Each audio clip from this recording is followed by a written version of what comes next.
Mthwakazi omuhle silamukela njalo kwesinye isiqephu sethu sezindaba kumsakazo we-Citizens Movement Radio. Namhla ngoLwesibili zingama-23 kuMabasa ngomnyaka ka-2025. Olethulela indaba nguKhethiwe Chuma. Kwesihamba phambili namhlanje uza kuyangiswa uMnangagwa ngendlela uChakwera ayangiswe ngayo kukhetho olukhululekileyo. Ingxabano kubandla leZANU-PF lokhu iqhubekela phambili lapho izakhamizi ziqhubeka ngokuhlupheka ngenxa yenkohlakalo lodubo.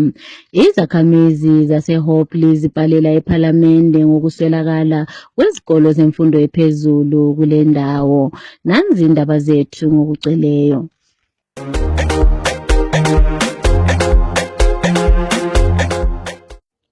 Umongameli webandla leZANU-PF lo obusa ngodlakela uEmmerson Mnangagwa uza kubhekana lehlazo ngemva kokuba esenqotshwe ngu-Advocate Nelson Chamisa kukhetho oluyabe lukhululekile njalo luqhutshwe ngendlela.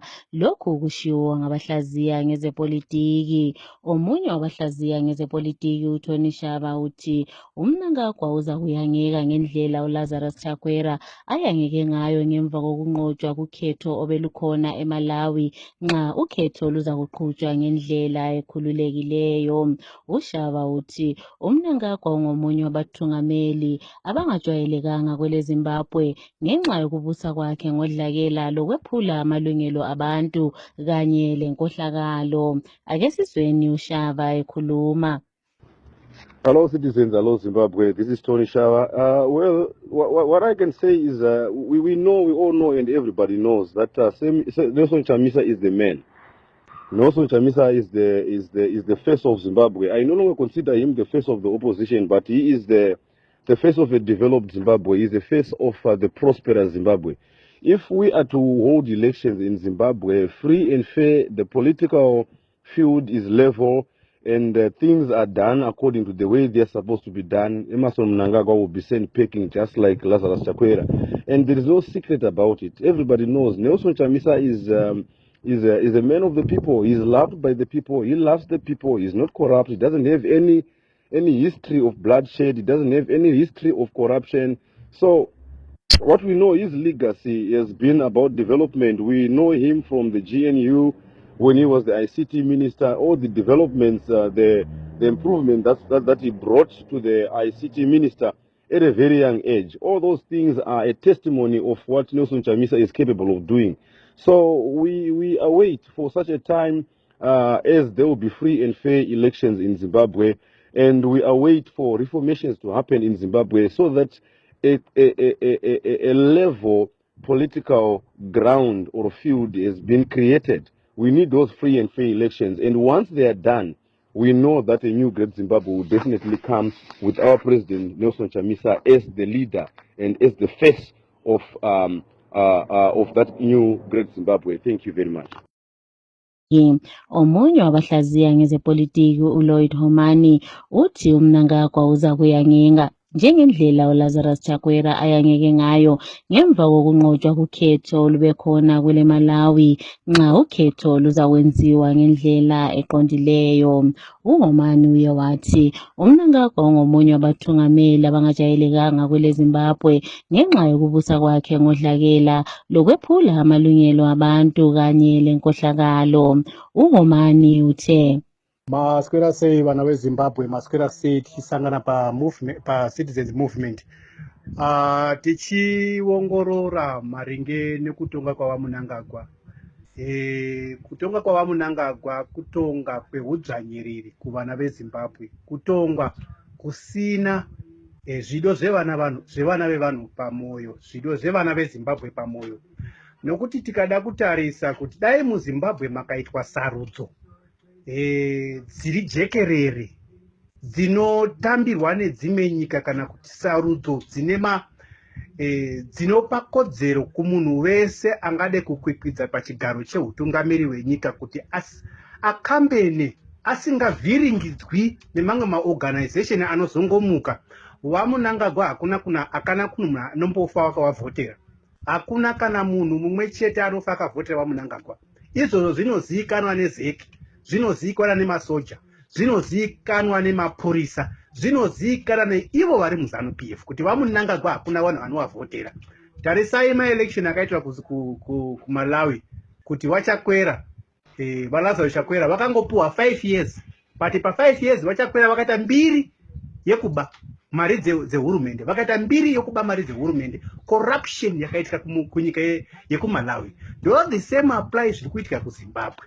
Saka mukaona kuti vanhu kuMalawi vakabuda vakawanda vakati no corruption, no corruption, no corruption, and for sure vachakwera vakadyiwa. So ndo the same applies zvakaitwa muZimbabwe nevana vemuZimbabwe kuti vamunangagwa kungotonga nyika kutongwa zvavo nyika, asi hawana kuwina election, hakuna munhu akavavhotera. But dambudziko ndoro kungoti muZimbabwe hakuna atingati isi mapurisa edu they are not independent, police they are not independent, our soldiers they are not independent. Most of soldiers, it's like what they are doing in Zimbabwe, they sign a contract with ZANU-PF so that they are playing in behalf of ZANU-PF to help ZANU-PF to rig election and some other things. But izvozvo zvinoendesa nyika kupi? Izvozvo zviri kuendesa nyika kupi? Iko zvinezvi, just have a look, they are promoting corruption in Zimbabwe.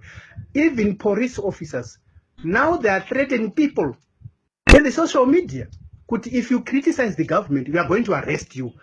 But zviri kutaurwa nevanhu pamaFacebook vari kutaura zvinhu zvokurwadziwa uye nokurwadziwa nenyika yavo kuti mapurisa they are not even arrest those people who are looting our resources, who are destroy our country. Vari kungotarisa so. But those zvinhu zvatiri kuvava nazvo izvozvo, iyo zvinezvi you ban people to demonstrate, you ban people to exercise their rights in the constitution.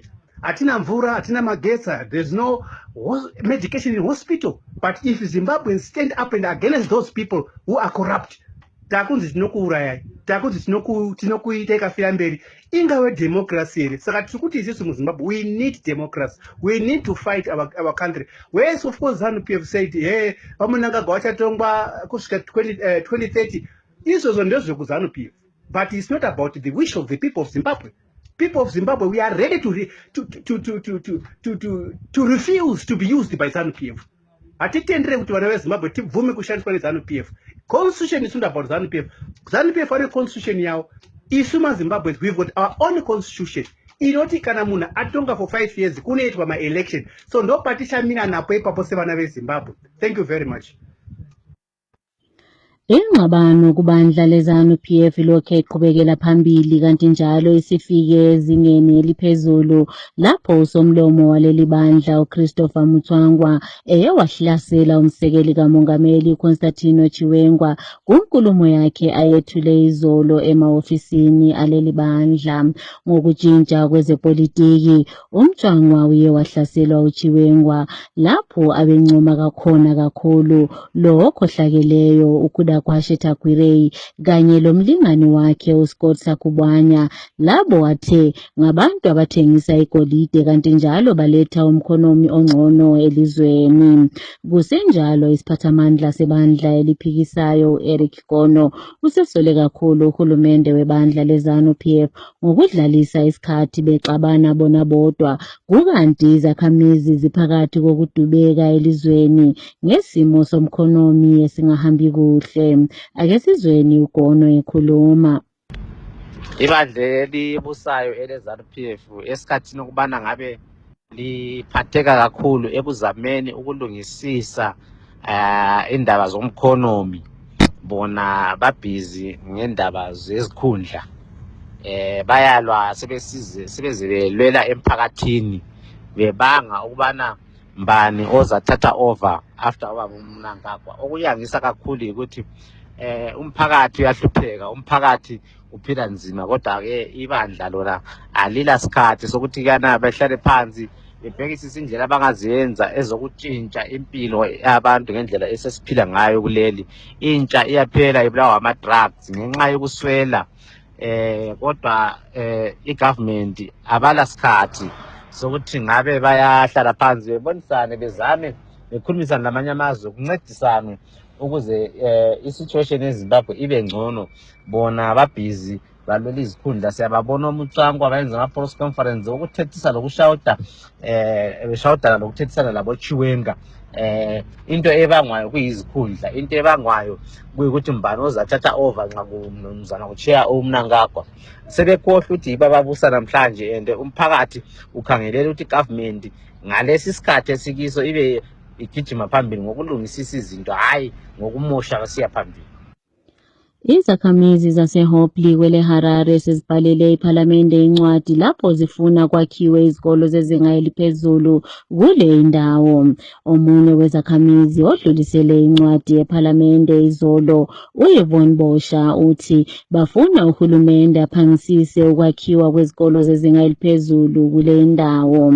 Uye wathi uhulumende kumele enze njengalokhu akukhulumayo lapho ethi abazukushiya indawo emuva. Lokhu kumele bakwenze ngokwakhiwa kwesikolo sezinga eliphezulu eHopley. Ake simzweni ekhuluma. Ndinonzi Yvonne Bosha, ndiri mugari wekuHopley. Nezuro musi wa22 September ndakaendesa petition kuParliament ndichitarisana nekutambura kwatiri kuita muHopley nekushaya secondary school.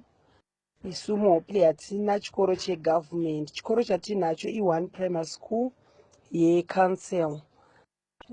Saka vana vedu kuti vakwane paprimary school iyopapo pari kutonetsa. Vamwe vana vari kutodzidzira private school mudzimba. Saka isusu tiri kudawo secondary school nekuda kwokuti vana vedu vari kucrossa road. Mukatarisa Trabablas vana vedu vakuvara, vamwe vakatofa. Trabablas ichitovhurwa kune vana vakatofa vakatsikwa nemota paTrabablas vachienda kuGlenora secondary school. Saka isisi tiri kudawo secondary school muno muHopley. Tiri kudawo mari inopiwa maparliamentarians iyai kuti yedevelopment iyai ivakewo secondary school muHopley. Tiri kuda secondary school yehurumende muHopley. Tatenda zvangu. Izakhamizi zaseBuyera seziphike imbiko lekhishwe ngumsakazo wesizwe lapho busithi izakhamizi lezi zivumelana lohulumende ukuba kusebenze imali yezik njengayo yodwa elizweni kusukela maduze. Ezinye zezakhamizi ezixoxisane lomsakazo weCitizens Movement Radio engazange athande ukuzichaza uthi imali yezik ayivunywa ezitolo zabo, kanti njalo somabhizinisi bafuna imali yedola leMelika. Uye wongezelela ngokuthi uhulumende kumele abhadale abalimi imali yedola leMelika ukuze benelise ukuthenga okufunakalayo ekulungiseleleni kwenhlanyelo njengoba zonke izinto zithengiswa ngedola leMelika. Ake simzweni ekhuluma. Isusu tinoshamiswa zvikuru vagari kuno kumaruwa ekuBuyera North.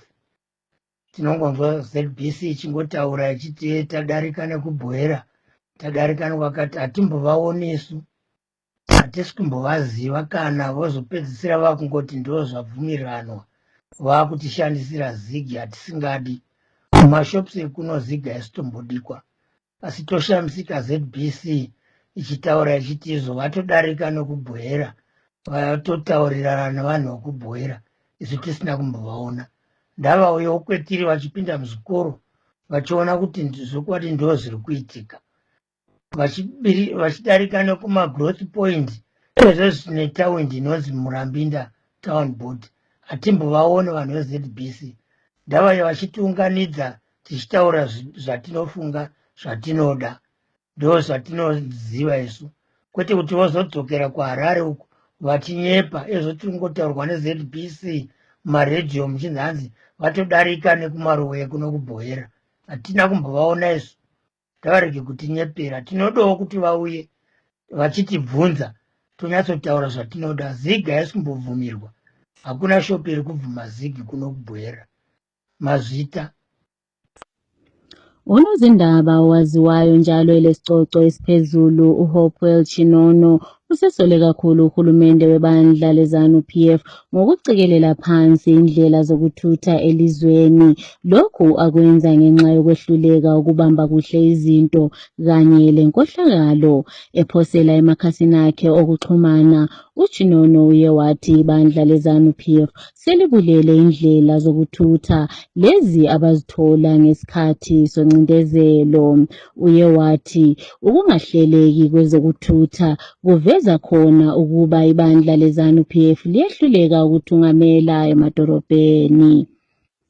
Olwela amalungelo ezifundi kanti njalo elilunga leZimbabwe National Students Union uDarlington Matola uye wabuyela enkantolo ephezulu yaseMasvingo namhlanje lapho waphikisa isinqumo sokumiswa kwezifundo zakhe. uMatola esebenza ngeqetha lakhe uyakuphikisa ukumiswa kwezifundo zakhe lokhu athi kwephula ilungelo lakhe elikhona kusisekelo sombuso. Ake sizweni uMatola ekhuluma ngemva kwenkantolo. Okay, thank you very much. That's Robert Matola, a suspended student from Zimbabwe University and also an active member of the Zimbabwe National Students Union, known as ZINAS. So today, I appeared in the High Court of Zimbabwe in Masvingo to challenge my suspension, and unfortunately, the matter didn't proceed because the judge president who is dealing with the matter wasn't available. He had attended a funeral of another judge who died in Mashawa, and also since we had withdrawn the legal services from Omen Mafami, my previous lawyer, or Advocate Moreri was supposed to take the matter today. Then also they gave us the chance to go through the case, so that when we appear in the court another day, he will be defending something he is familiar with. So they decided to postpone to the 6th of October 2025. Thank you very much. Intatheli zindaba labantu ngokwehlukana kwabo empilweni baye bathi kwaqa eHighfields eHarare izolo lapho besiyanika inhlonipho yokugcina kulowo ongasekho emhlabeni owayengunozindaba uJames Jemwa. Isiphathamandla sebandla eliphikisayo Gift Ostalos Siziba uye wahlanganyela kulo umncwabo kanti njalo wethule inkulumo. Kunkulumo yakhe uSiziba uye wathi kakuhlonishwe amalungelo abantu abathatha izindaba kanti njalo banakekelwe. Kusenjalo umzimba kaJemwa uye wathwalwa wasiwa eMtare namhlanje lapho azakubekwa khona endaweni yakhe yokugcina. Umculi owaziwa ngokuthi nguRasbompi ibizo lakhe enguNyasha Reginald Mano ugwetshwe inyanga eziyisithupha esejele ngemva kokuba etholakale lamambodlela alikhulu awomuthi wokukhwehlela owaziwa ngokuthi Bronco. Ukugwetshwa kukaRasbompi kuza ngesikhathi lapho isizwe sibhekane lodubo lokusetshenziswa kwezidakamizwa. Kunyanga edlulileyo ungqongqoshe wabasha kubandla leZANU-PF uThino Machakaire waveza ukuba iziphathamandla zebandla leZANU-PF yizo ezishushumbisa ngezidakamizwa kanti njalo zithengisa izidakamizwa ngokungekho emthethweni. Asekhethiwe amaqembu azakuqhudelana emidlalweni yeChibuku Super Cup semi-final lokho okwenziwe ngeNsonto. Iqembu leDynamos liza kudlala leHighlanders eRufaro Stadium. Umdlalo lo uza kudlalwa kunyanga ezayo mhla zingama-26. Ngomunye umdlalo njalo iMos iza kubhekana leTriangle United enkundleni yeNgoni. Umdlali odlala phambili ku-PSG uOsman Dembele uthole isicoco sokuba ngumdlali wabesilisa odlale kuhle kumnyaka ka-2025 emcimbini weBallon d'Or obubanjwe kwele Paris izolo. U-Aitana Bonmati waseBarcelona kanye leSpain nguye othole isicoco kubomama, uthole ngokwesithathu kulandelana. uLamine Yamal nguye othole isicoco lapho ngemva kokuba elandele uDembele kanti njalo uye wathola njalo inkomisho yeCopa yokuba ngumdlali osakhulayo odlale kuhle. Umvimbi wamagoli omutsha kuqembu leManchester City uGianluigi Donnarumma nguye othole isicoco sikamvimbi wamagoli wona lo mnyaka.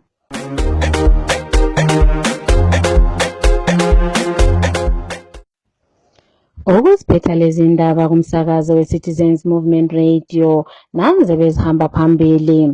uMnangagwa uza kuyangiswa ngendlela uChakwera ayangiswe ngayo ukukhetho oluzokubanjwa ngendlela ekhululekileyo.